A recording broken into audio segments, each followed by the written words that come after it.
मित्रों नमस्कार, आप है बसंत गुरु जी के साथ। आप जिंदगी को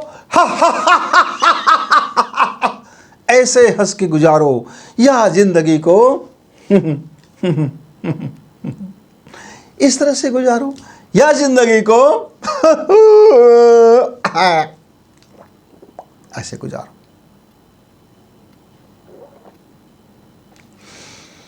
ऐसे गुजारो या फिर चिंता की मुद्रा में गुजारो या फिर ऐसे पकड़ के बैठे रहो या फिर ऐसे पकड़ के बैठे रहो। जिंदगी तो गुजारना ही पड़ेगा। सोए सोए भी आपका उम्र पूरा कट जाएगा। आप भूखे मरते मरते मरते रहोगे तब भी अपने वक्त में ही आपका प्राण जाएगा। असमय भी जा सकता है। अत्याचार करोगे शरीर के साथ तो मन के साथ अत्याचार करोगे तो फिर मन भी आपका बिगड़ सकेगा। किसी के साथ भी अत्याचार करते हो, अति का अंत हो ही जाता है मित्रों। इसलिए जीवन एक बैलेंस होना चाहिए, एक संतुलन होनी चाहिए। हंसी का, खुशी का, रोने का, गम का, पीड़ा का, जिंदगी में जितने भी आपके तंत्र हैं वो सब आपके सहायक टूल्स हैं। मेरे एक मित्र ने कहा, गुरुजी जिंदगी में हमेशा हंसी खुशी बनी रहे। मित्र ऐसे कैसे हो सकता है? आनंद का अनुभव कब होगा? जरा सोचिए। आप किसी को कहते हो आनंद में रहो, इसका मतलब क्या है? यदि उसको आनंद का ही महसूस नहीं हो रहा है, यदि वो आनंद में है लेकिन उसे कभी दुख देखा नहीं, कभी पीड़ाएं सही नहीं, कभी दुर्दिन देखा नहीं, कभी कष्ट दिखा नहीं, तो उसको आनंद का ही पता नहीं चल पाएगा। अब मित्र ऐसा है कि एक दिन मैं घर में अकेला था। अब्बा ने सोचा कि अब खाना बनाऊंगा। सोचते सोचते 12 बज गया। अब पेट की अतड़ियाँ बोलने लगे कि भैया अब तो भूख यार बहुत ज़्यादा है, तो कुछ भी बनाओ और खा जाओ। अब सवाल ये था कि क्षुधा तृप्ति के लिए इस पेट की इतनी मांग बढ़ गया था कि खिचड़ी ही बना लिया जाए, कुछ भी बना लिया जाए, जो भी है खाया जाए, क्योंकि भूख तीव्रतर हो रहा था। और खाना पकते पकते वक्त लग गया। अब भूख ही अब ख़त्म। अब भूख ने कहा भैया अब मुझे खाना क्या है यार, अब तो निकल गया, समय निकल गया, अब तो खाने का मज़ा ख़त्म हो गया। जैसे ही थोड़ा खाया तो बिल्कुल शरीर शून्य हो गया, चित्त शून्य हो गया। अब आंखें ऐसा हो गया कि जीवन में कभी खाना नहीं मिला था। गड्ढे में चला गया, झाई आ गया, काला पड़ गया, शून्य हो गया शरीर। थोड़ा खाना खाया, अब आराम किया। 3-4 घंटे के बाद रिकवरी हुआ शरीर। फिर रात में फिर खूब खाना खाया और जोरदार नींद पड़ा। एक दिन की बात क्या था कि दिन भर उपवास रख के व्रत रख लिया, अब नहीं खाना है, आज व्रत कर लिया। रात में थोड़ा सा स्वल्प भोजन लिया। अब रात भर नींद नहीं आया। हाथ पैर छटपटाते रहे, पैर में वायु प्रकोपित हो गया, विकृत हो गया, और जीवा सूखने लगा। रात भर बेचैनियाँ। सुबह होते होते थोड़ा नींद आया और ऐसा नींद पड़ा 2 घंटे के लिए कि चित्त विचित्त हो गया। मतलब ऐसा लगा कि अब इस जीवन है कि नहीं, कुछ पता नहीं चला, भान नहीं हुआ, इतने गहरी निद्रा में आ गया। मित्रों मैंने सोचा यार ये भूख के कारण सारे शरीर में इतना परेशानी होंगी, नींद नहीं आ रहा है। एक दिन मैंने खूब खा लिया खाना, इतना बढ़िया खाया, दिन भर खाया। रात को नींद नहीं आया। पेट पकड़ के इधर से होता रहा, उधर से होता रहा, बेचैनियाँ होता रहा। जब तक 2 बार शौच नहीं चला गया, पेट खाली, तब तक की नींद नहीं आया। अब मैं सोच में पड़ गया, भैया ये पेट की मामूली सी मसला मेरे जिंदगी में तनाव पैदा कर दिया। अब सोचो, ये भोजन के कारण तो इतना मैं अनबैलेंस हो गया। मेरा यदि विचार में इसी तरह से अनबैलेंस हो गया तो, कर्म अनबैलेंस हो गया तो, मस्तिष्क अनबैलेंस हो गया तो, मेरे सांसों लेने और छोड़ने का क्रम अनबैलेंस हो गया तो एक दिन मैं देखा, एक पुस्तक में पढ़ा कि हमको प्राणायाम करनी चाहिए, सांसों के विज्ञान को पढ़ा, शिव जी का सूर्योदय पढ़ा, वगैरह वगैरह पढ़ा, कि कई प्राणायाम का बड़ा महत्व पढ़ा, खूब महत्व देखा, खूब महत्व देखा। अब गुरु बिना ज्ञान कहाँ रे। अब बिना गुरु का मैंने प्राणायाम करना शुरू कर दिया। दिन भर प्राणायाम करते रहा। कहा प्राणायाम जितना ज़्यादा करोगे उतना ही ज़्यादा लाभ, जितना ज़्यादा प्राणायाम करोगे उतना ही ज़्यादा लाभ। अब 2-3 दिन तक प्राणायाम किया, रातों की नींद गायब हो गया, क्योंकि प्राणायाम करते करते शरीर के अंदर में इतनी खलबली हो गया, इतनी क्या क्या हो रहा है, अब सारा शरीर अनबैलेंस हो गया। अब चलो, अब भैया बिना किसी गाइड का, बिना किसी मार्गदर्शन का कुछ कर लिया। जीवन में भी विचारों को हम कुछ का कुछ ग्रहण कर लेते हैं। किसी ने कहा माता पिता की सेवा करो, माता पिता की बातों को हमेशा सदैव मानो, माता पिता की वगैरह वगैरह। अब एक लड़का था, वो माता पिता की कहा मानने लगा, उनका विवाह हो गया। माता ने कहा कि बेटा आज तू अपने बीवी के पास मत जा सोने। बेटा नहीं गया। माँ बाप ने कहा अपनी बीवी को जरा इतना ठोक दो, हमारी बात नहीं मानते हैं। अब वो जो लड़का था अपनी माता पिता का कहा मानते गए। घर में एक दिन ऐसा आ गया कि लड़की ने आग लगा दी। बोले कि कानून की आग लगा दी। बोले कि मुझको इतना प्रताड़ित किया, अब जेल में सड़ने लगे। तो बेटा ने कहा मम्मी पापा अब आपका यहाँ आदेश तो नहीं चलेगा, यहाँ तो कानून का आदेश चलेगा। गए, अब सड़ेंगे, अब मरेंगे, क्या करेंगे। लड़के ने अपने बयान में बता दिया, मैंने जो भी कुछ किया अपनी पत्नी के लिए, पत्नी पर, वो सब मेरे बाप बाप कहते कि मैं बड़ा आज्ञाकारी पुत्र हूँ। अब माता पिता ने कहा बेटा अब झूठ बोल दो कि तुमने सब कुछ किया है। तो बेटा ने कहा कि मैं कैसे झूठ बोल सकता हूँ, एक आज्ञाकारी। तो मित्र क्या है, विवेक का होना बहुत जरूरी है। किसी भी क्षेत्र में विवेक नहीं है तो वो जो भी अच्छा बातें हैं, जो भी सदकर्म है, जो भी सद्वाक्य है, जो भी उसका जो भाव है, सबका सत्यानाश हो जाता है। विवेक की कसौटी बहुत जरूरी है। जब तक आपके जीवन में विवेक नहीं है, खाली ज्ञान खतरनाक हो सकता है, अधूरा ज्ञान उससे भी खतरनाक हो सकता है, और बिना सोचे विचारे किसी के ज्ञान को एक्सेप्ट कर लेना उससे भी और खतरनाक हो सकता है। मित्रों, आप माचिस के तिल्ली को पकड़े हो और पेट्रोल भी पकड़े हो, और किसी ने कहा कि भैया मुझको जरा एक माचिस की तिल्ली जला दो, ज़रूरत है। माचिस का तिल्ली जला दिया, पेट्रोल से भीगा हाथ है आपका और कपड़े में पेट्रोल का भीगा हुआ है। अब आग का तिल्ली जलेगा और आपके सारे बदन को सत्यानाश कर देगा। तो ज़रा समझ लो, आग भी है, पेट्रोल भी है, रुई भी है, आग भी है, सारा संसार ज्ञान इसी तरह से हम अपने जीवन में सारे चीज़ एक साथ रहते हैं। शांत होना अच्छी बात है, पर समझ तो लो कि शांति आखिर किस मुद्दे पर हो। आपका शांति आखिर क्या मायने होगा, इस शांति का कुछ उद्देश्य होगा कि नहीं होगा। आपका मौन होना भी एक अच्छी बात है, पर कब मौन हो, कहाँ मौन हो, कितना मौन हो, क्यों मौन हो, उसका अपना एक विज्ञान है मित्र, एक विवेक है। तो जीवन के जितने भी सद्वाक्य हैं, जितने भी सुनहरे वाक्य गोल्डन अक्षर में लिखा गया हमारे महापुरुषों के द्वारा बताए गई रास्ता है, सब शानदार है। लेकिन यदि आपके पास विवेक नहीं है तो वो सब मिट्टी हो गया। जितना भी आपने पुस्तकें पढ़ ली, रट्टा मार ली, याद कर लिया, पर जीवन में फॉलो कैसे करें, ये आपके पास सूत्र नहीं है तो सब गुड़ गोबर हो गया। आपके पास जवानी है, शरीर है, मस्त है, खूब काम कर सकते हो, बुद्धि लगा सकते हो, लेकिन कहाँ लगाएं, कब लगाएं, क्यों लगाएं, उद्देश्य क्या होगा, परिणाम क्या होगा, आपको ये नहीं मालूम। अब कुछ भी लगाए जा रहे हो, कुछ भी किए जा रहे हो, कुछ का कुछ किए जा रहे हो, तो फिर आपका बुद्धि का क्या मतलब, फिर आपके युवा अवस्था होने क्या मतलब।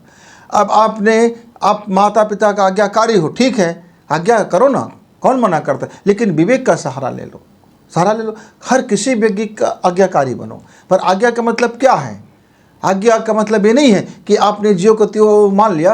अब कोई कह देता है भैया आज्ञाकारी आजकल के बच्चे नहीं होते। आजकल के बच्चे इसलिए आज्ञाकारी नहीं होते क्योंकि बचपना से देखते रहते हैं कि आप किसी के आज्ञाकारी नहीं हैं।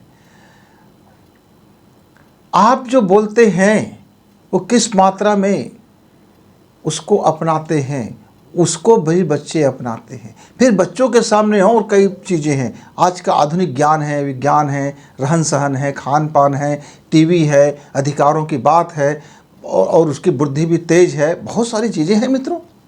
तो ज़िंदगी को हंस के गुजारना है कि रो के गुजारना है, कि घिघियाते गुजारना है, कि मिमियाते गुजारना है, कि चिंतन मुद्रा में गुजारना है, कि सोचते हुए गुजार देना है, कि सोते हुए गुजार देना है, कि खाते हुए गुजार देना है, कि हाय हाय करते हुए गुजार देना है, कि क्या करते करते गुजारना है, ये तो आपको ही तय करना है मित्र। क्योंकि मृत्यु अटल सत्य है। जैसे आपका जन्म असत्य है, आपने जन्म लिया, उसी तरह से आपका यह प्राण वायु के साथ अपनी अंतिम सांसें एक दिन लेगा। क्योंकि एक दिन आपका हृदय का धड़कना बंद हो जाएगा, आपका आंख का दिखना बंद हो जाएगा, कान का सुनना बंद हो जाएगा, जिह्वा का चलना बंद हो जाएगा, मस्तिष्क की ऊर्जाएं बंद हो जाएगी, चेतनाएं अपनी स्थान छोड़ देगा, मन भी आपका साथ छोड़ देगा। क्योंकि सब एक टाइमिंग बांड पर आया हुआ है, एक अनुबंध पत्र पर आया हुआ है। उस परमात्मा से हमारा एक अनुबंध है कि हम इस संसार में जा रहे हैं तो मेरा क्या कर्म होगा, मैं क्या उपलब्धि लेकर के आऊंगा। आपने एक बांड भर के आए हैं मित्र। अब आपको याद नहीं रह गया है, विस्मरण हो गया है, आपका स्मरण खो चुका है। क्यों भैया? आप पेट भरने में लग गए, आप जुगाली करने में लग गए, आप वासना में लग गए, आप धन कमाने में लग गए, सब में लग गए। ठीक है, लगे रहो लगे रहो लगे रहो, पर आपको अपना जिस समय आपने अनुबंध किया था वो लेटर तो जरा याद करो। जब आप गर्भ में थे, जब जीवात्मा आपका शरीर धारण करने के लिए जब पहली चेतना प्रकट हुई, तब उस समय आपने कुछ वादा किया रहा होगा। मैं कौन हूँ यह भी भूल जाते हो, तुम में लगे रहते हो और मैं कहते रहते हो। जब भी कुछ होता है तो मैंने ऐसे किया, मैंने वैसे किया, मेरा घर है, मेरा शरीर है, मेरा कपड़ा है, मेरे बच्चा है, मेरा पत्नी है, मेरा माँ है, मेरा बाप है, मेरा भाई है, मेरा कुत्ता है, मेरा गधा है, मेरा शेर है, मेरा, अरे भैया मेरा सब तो तुम्हारा ही है। पर तुम हो कौन? ये तो जरा जान लो। और तुम किस मकसद से इस सफर में आए थे? सैलानी बन के आए थे, घुमक्कड़ बन के आए थे, कि विश्वकर्मा बन के आए थे, कि आप के राक्षस बन के आए थे, कि शैतान बन करके आए थे, कि तबाही लाऊंगा करके आए थे, कि दुनिया में खुशहाली के लाऊंगा करके लाए थे? आखिर कोई तो भूमिका रहा होगा इस मंच में आने से पहले। क्योंकि कोई भी फिल्म जब बनता है, जब कोई सिनेमा बनता है तो वीडियो के सामने में, कैमरा के सामने में एक पटकथा लिखी गई होती है। उस पटकथा में जो संवाद लिखा गया होता है, उस संवाद के अनुसार पात्र आते हैं और उसका वीडियोग्राफी होता है, उसका डायलॉग होता है, उसका सीन क्रिएट होता है। वो बेवजह तो नहीं आ जाता। तो जो आपके इस रंगमंच में आए हो भैया, अपना अभिनय कर रहे हो भैया, तो कहीं तुम डायलॉग भूल तो नहीं गए? कहीं तुम अपना रोल तो भूल नहीं गए? कहीं दूसरे के रोल में तो नहीं घुस गए? मालूम हो रहा था कि आपको आप आए थे, मैं सदाचारी रहूँगा,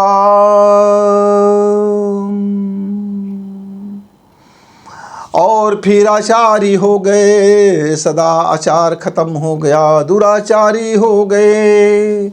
मैं निष्कपट जीवन जीऊँगा और निःशब्द भुला गया, कपट वाला याद रह गया कि मैं कपट पूर्ण जीवन जीऊँगा। मैं जीवन में धूर्त कमीना नहीं रहूँगा, पर नहीं रहूँगा याद नहीं रहा। अब याद रह गया कि दुनिया में मुझसे बड़ा और कोई धूर्त कमीना नहीं होगा। मित्रों, थोड़ी थोड़ी कहीं अल्प विराम, कहीं मिस्टेक, कहीं स्पेलिंग मिस्टेक, कहीं अर्थों का मिस्टेक, कहीं समझ की मिस्टेक, कहीं कहाँ कामा लगना है, कहाँ रुकना है, कहाँ ठहरना है, किसका क्या मीनिंग है, ये सब गड़बड़ हो गया लाइफ। अब लोगों से ताना मिला, दिल मिला गए, बेटा से ताना मिला, तिल मिला गए, बहू से ताना मिला तिलमिला गए, बीबी से गाली मिला तिलमिला गए, पड़ोसी से गाली मिला तिलमिला गए, कंज्यूमर से गाली मिला तिलमिला गए, मित्रों से गाली मिला तिलमिला गए, कहीं से ताना मिला तिलमिला गए।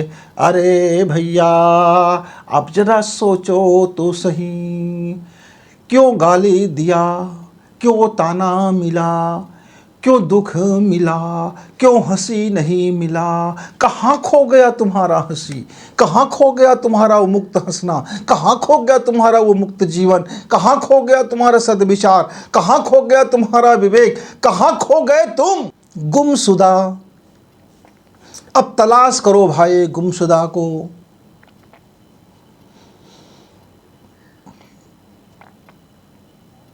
मैंने 9वीं क्लास में था तो एक अपने लिए कविता लिखा था मित्र।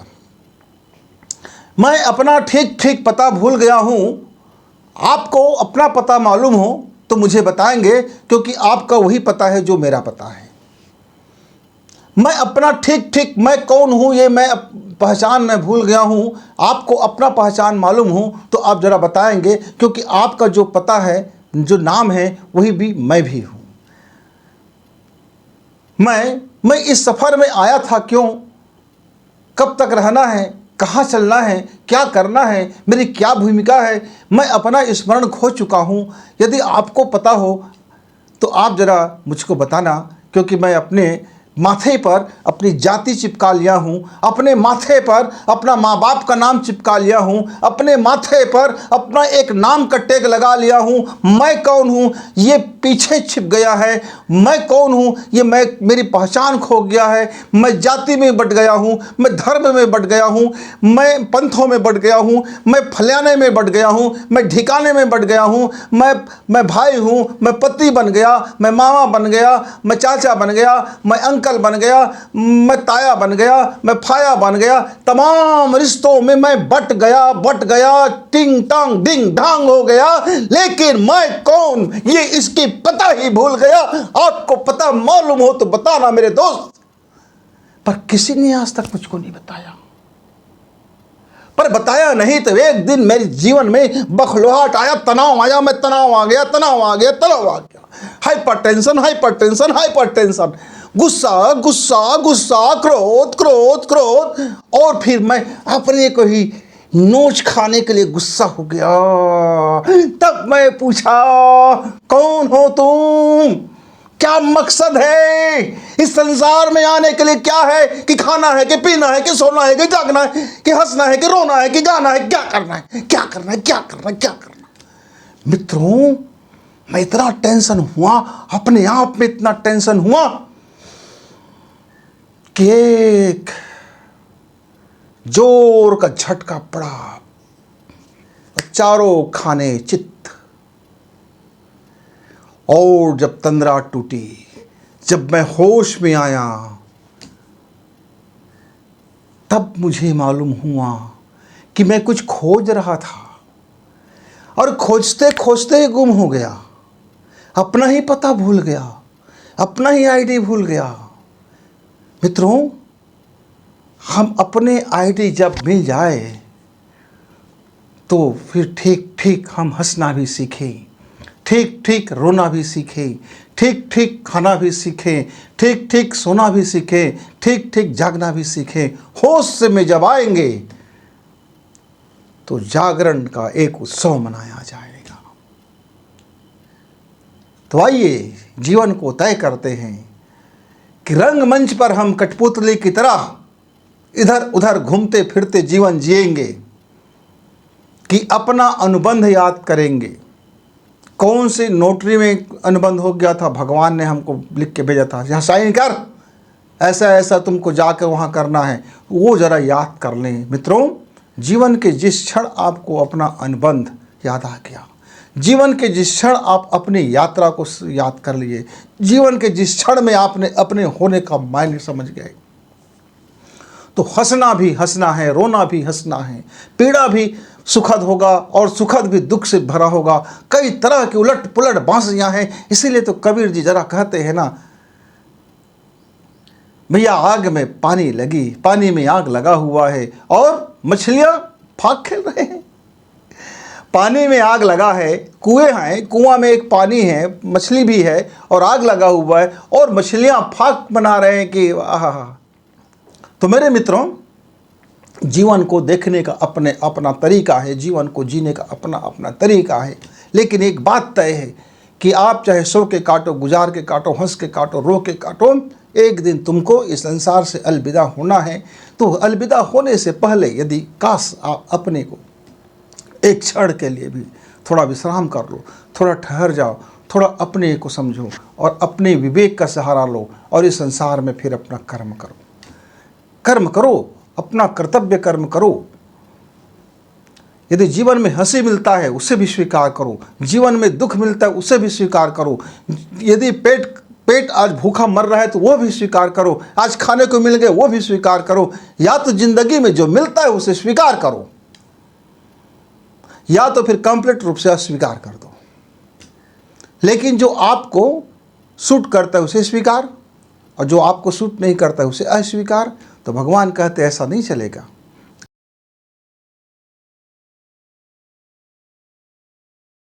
एक तरफ रहो, या तो स्वीकार भाव से जीवन जियो या तो समस्त चीज को अस्वीकार भाव से जीवन जियो। तो आइए अपने जीवन को अपने भाव से देखें। ये माटी का तन माटी में मिल जाना है और ये जो 5 तत्व है उसे भी अपने अपने तत्वों में जाकर के मिल जाना है। अब बच गया कौन? प्राण बच गया भाई। तो प्राणों को महाप्राण में जाके मिल जाना है। प्राण को महाप्राण में जाके मिल जाना है। सच यही है मित्र कि आप महाप्राण से हम आए थे, एक सफर में चल रहे हैं, अपना अपना रोल अदा कर रहे हैं। तो उसे हंस कर निभाओ। जिंदगी में जो मिल रहा है विवेक से हंस कर निभाओ, पर विवेक का संपुट लगाना मत भूलना। जीवन में विवेक का छन्नी लगाना मत भूलना। जीवन में ज्ञान का छन्नी लगाना मत भूलना। जीवन में विज्ञान का छन्नी लगाना मत भूलना। जीवन में धर्म का छन्नी लगाना मत भूलना। जीवन में नैतिकता का छन्नी लगाना मत भूलना। जीवन में अपना दृष्टिकोण का छन्नी लगाना मत भूलना मित्र। फिर आपका कर्म ही आपका मुक्त होगा और आप उस महाप्राण से जब मिलोगे तब परम शांति, परम मौन होकर के मिलोगे। परम शांति की उपलब्धि और परम मौन की उपलब्धि इतना आसान है मित्र, इतना आसान है जितना आप आंख बंद करते हो और अंदर के आप अपने से मिल लेते हो। बस देखना है कि आपका परम शांति को कोई बाहर का तत्व भंग नहीं कर सकता, क्योंकि परम शांति बाहर से आता नहीं है।